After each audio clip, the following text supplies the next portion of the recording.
What's up, sports fans? Welcome to another dumb sports vlog. I'm Big Al.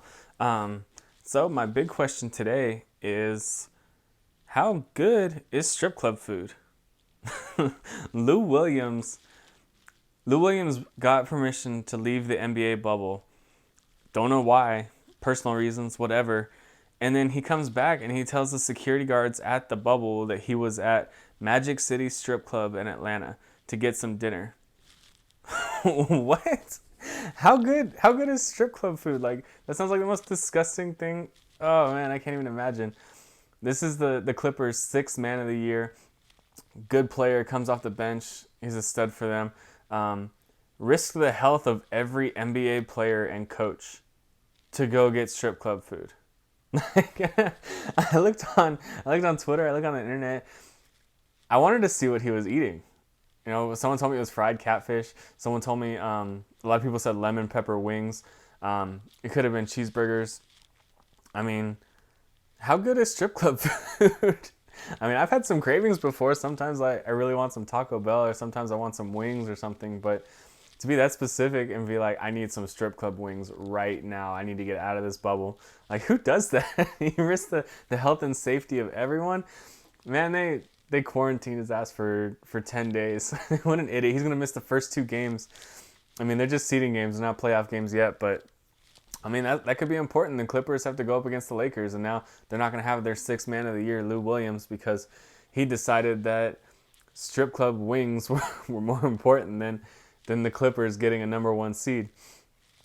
Man, I love that story. How good is strip club food? My gosh. The other big thing that happened in the news, we got Jamal Adams finally got traded. Big old tirade with the Jets. I mean, these players keep drama queening themselves out of good organizations. Well, maybe not the Jets, not a good organization, but I mean, we look at who's there now. Le'Veon Bell dramaed his way out of the Steelers, sat out a whole season because they weren't giving him a long-term contract that he liked. He actually went to the Jets for less than the Steelers were giving him or offering him, so he lost that battle pretty much. Got Antonio Brown. You got who else? Odell kind of dramaed his way out of New York to go with Jarvis in Cleveland. We go back to Terrell Owens, drama queening himself out of or San Francisco. I mean, we think about it. What's with these players, man? They want to get traded and they start freaking out.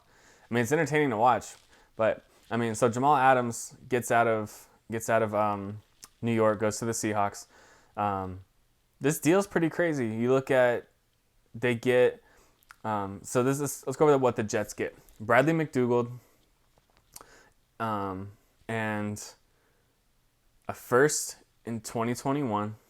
So in April, they'll get a first pick. The year after that, they'll get another first round pick, and they'll get a third round pick in 2021. So they get two picks this year, pick next year, first round pick, the draft after that, and then they get a safety in return.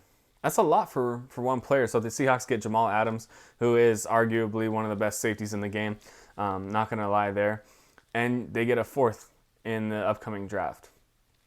So looking at this, I think it works for both teams. I saw one of the beat writers I follow on Twitter was talking about how the Seahawks don't select good in the first round.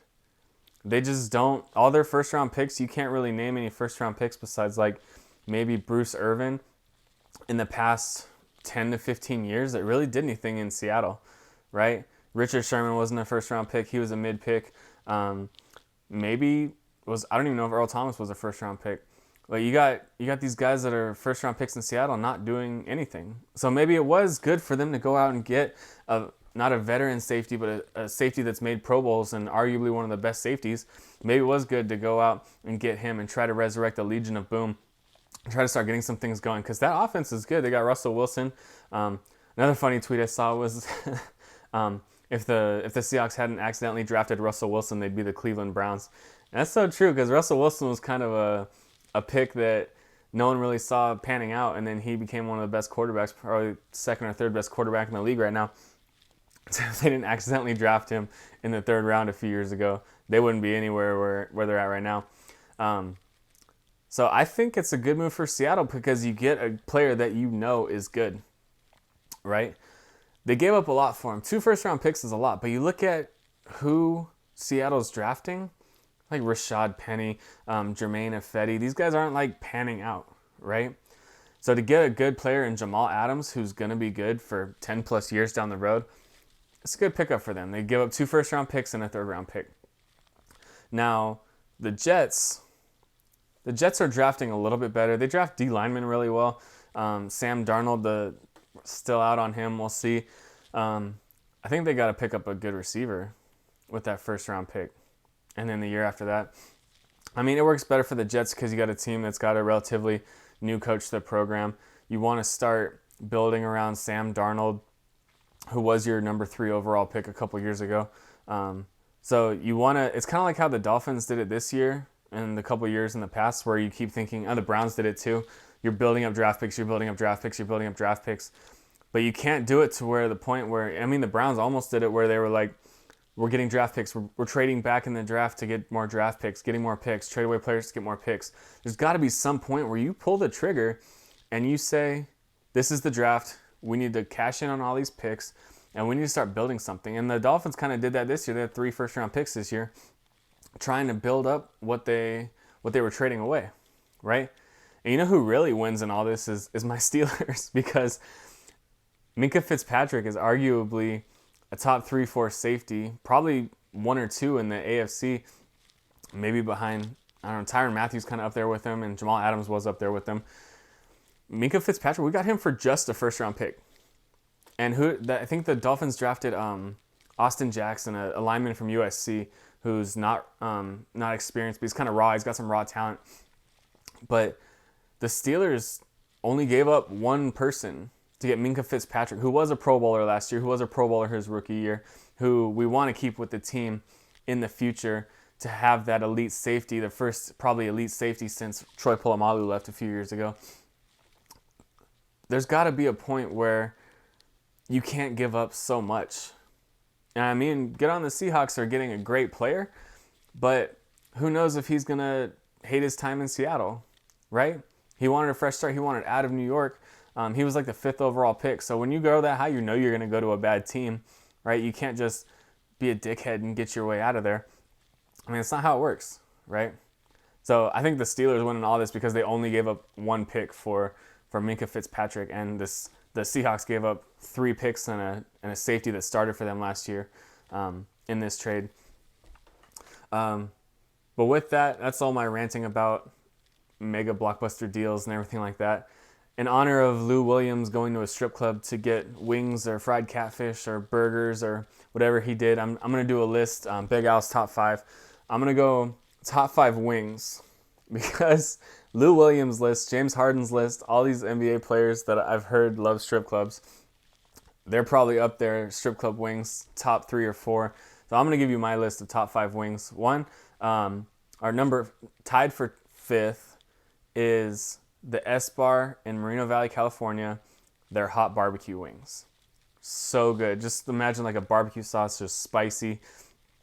It's pretty good. And I had to put it top 5. I would have put it like 1 or 2, but since so few people have ever heard of it and it's only in one city, in one small town in California, it's not a chain. I just had to put it out there. Those wings are so bomb, but they aren't a huge chain, so you can't really go that way.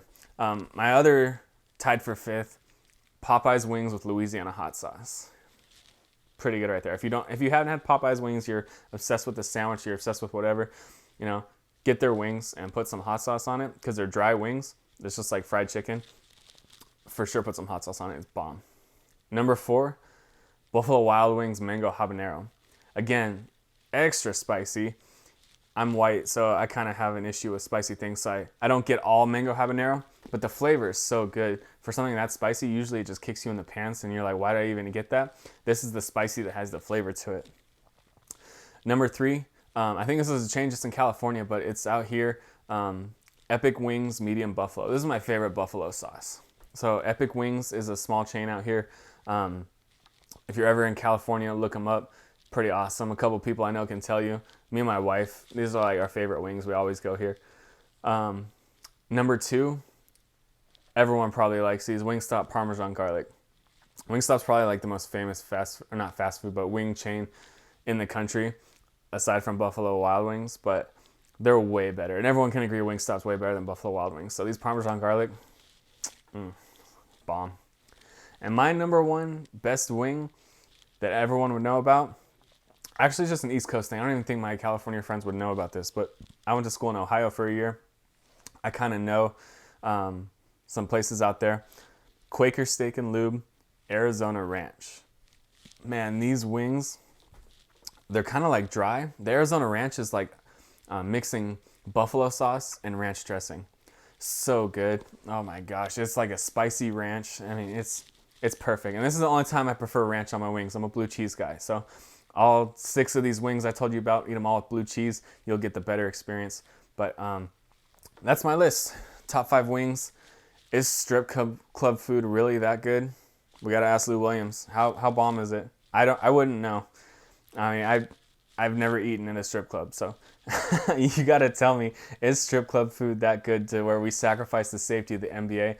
That's almost worse than what Rudy Gobert did, joking around, touching the microphones and everything like that. But it's been fun. I'm going back to work tomorrow, so I may not put out as many vlogs. I'm gonna try to keep vlogging. I've been on paternity leave for 6 weeks. Got to go back to the real world tomorrow. It's been fun. I'm gonna try to do a couple of videos a week. Maybe we'll see how much time I have.